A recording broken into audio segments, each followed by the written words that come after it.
Sonic booms and boosters. The federal government is conducting a program to develop a faster-than-sound transport plane for use by commercial airlines. National defense is not involved. Economic arguments are used to justify unconstitutional government intervention, but they are dubious. Experience of France and England indicate that the aviation industry must be socialized before a supersonic transport can be developed, and that it must always operate under government subsidy and control. The program prompted sonic boom testing in Oklahoma City, initiated February 3, 1964, to run 6 months. Government officials have repeatedly promised to cancel the tests if any adverse public reaction or damage occurs. The testing has shattered buildings and human nerves and destroyed the peace and social harmony of a great city. Yet citizens can get no relief from the courts, the federal government, or their own city council. That is a summary of my report on sonic booms and boosters. The full report after a message from my sponsor. The Kennedy administration started in President Johnson presses a program to develop a supersonic transport plane for commercial use by private airlines. A plane to carry more than 200 passengers 1,800 miles an hour or faster, 2 or 3 times the speed of sound, at an altitude of 65,000 feet or higher. At such speed and altitudes, human beings are subjected to health hazards that science is only dimly aware of. Disturbing body metabolism, which is geared to the rising and setting of the sun, exposure to irradiation from sun flares, explosion of the human body if mechanical failure causes sudden loss of cabin pressure. When a supersonic plane breaks the sound barrier, sonic boom results, producing noise and shock waves. The plane drags the boom behind it, affecting an area up to 50 miles wide. Regular commercial flights night and day by supersonic planes will affect practically all property and life in the nation continuously. Secretary of Defense McNamara has repeatedly said that military services have no need for a faster-than-sound transport. Development of such a plane has nothing to do with national defense. Is it a matter of national importance to build a plane that will haul tourists, businessmen, and other travelers faster than sound? No, speed of travel is not really the objective. Airports for supersonic planes will necessarily be so far out in the country that travel time saved in the air will generally be spent on the ground getting to and from airports. The real drive behind the supersonic transport development program is the insensate concern with national image, the fear that our image will suffer if other nations build such a plane before we do. Economic arguments are used to justify unconstitutional governmental intervention in the development of a supersonic transport for private use. Thousands of new jobs, billion-dollar spending by U.S. airlines, billion-dollar buying by foreigners of American equipment and travel service. Yet, judging from the experience of England and France, cooperating on a multi-million-dollar socialistic project to build a supersonic transport, most experts concede that a supersonic transport can never operate economically, must always operate under subsidy and control of government.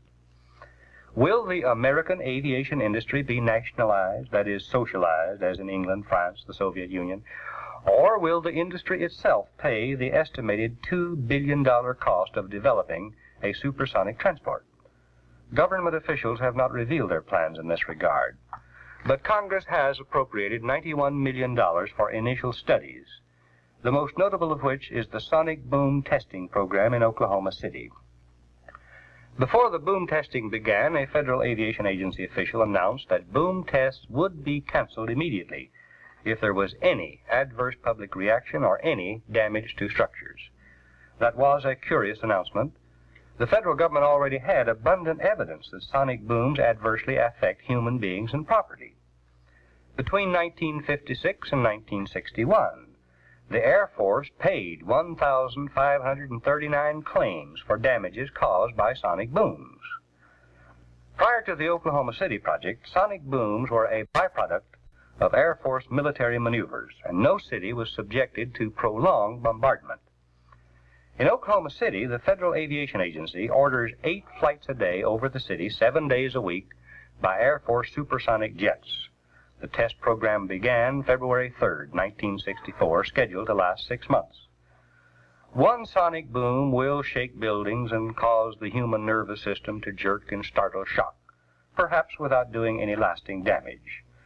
But the same overpressure which rattles a window for a while may eventually shatter it. Sudden noise which galvanizes the human nervous system into momentary shock may, if repeated, cause lasting damage. When will fatigue from repeated shocks in human nerves and building materials set in? This apparently is what the Federal Aviation Agency is trying to find out in Oklahoma City.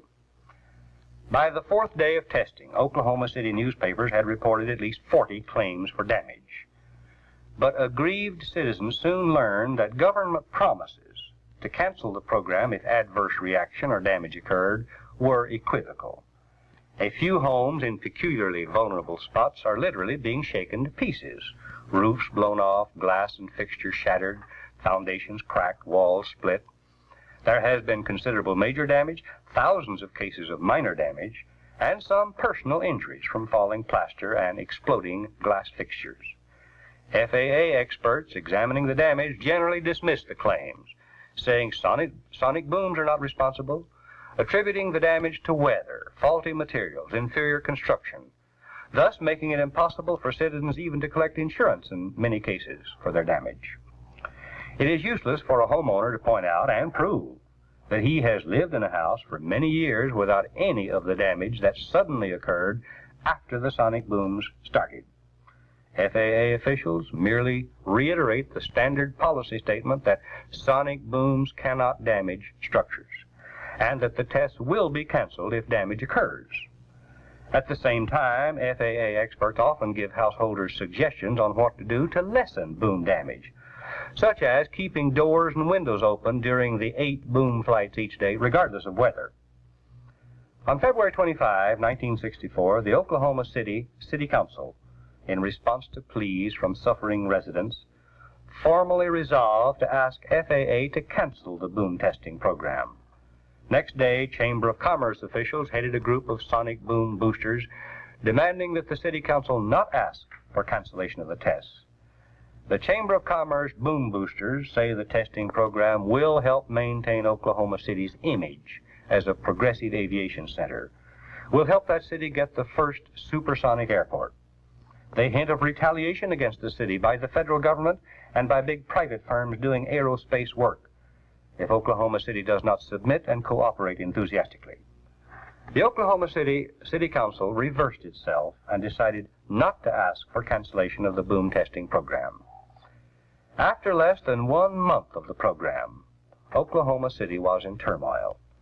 The boom testing had not only shattered buildings and nerves, it had destroyed the peace and social harmony of a great city.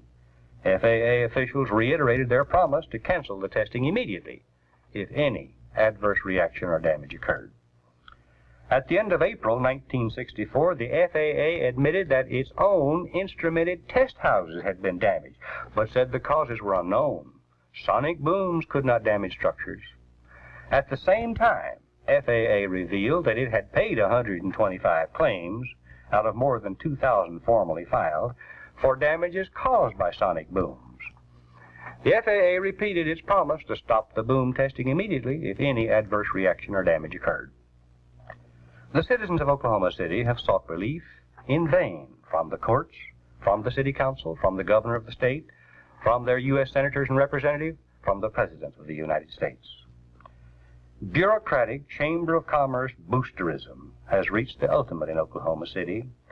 Inalienable property rights, the integrity of governmental pledges to citizens, serenity of human life, the social harmony of a great city, all must be sacrificed on the altar of progress and image. Material benefits promised by sonic boom boosters are extremely doubtful of fulfillment. But if all were fully realized and compounded 1,000 times, they would hardly bring to the general population of Oklahoma City as much happiness as sonic boom testing has already caused in misery and turmoil. Subjecting an American city to sonic boom tests just to find out what will happen is almost as unprincipled and tyrannical as subjecting it to hydrogen bomb or nerve gas attack to see what will survive. If the necessity of national defense required sonic boom testing, the government should build a model town on the desert and populate it with people willing to hire out as guinea pigs. That would cost more than the Oklahoma City testing costs.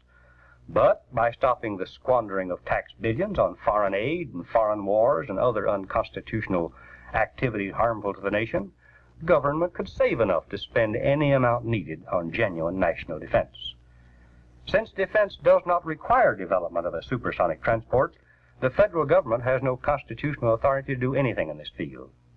If commercial airlines want a supersonic plane, they should be free to get one by any legitimate means. They should also bear the expense and responsibility. Whether they buy a foreign plane to copy and improve, which sounds sensible, or spend their own billions on research and development should be their decision.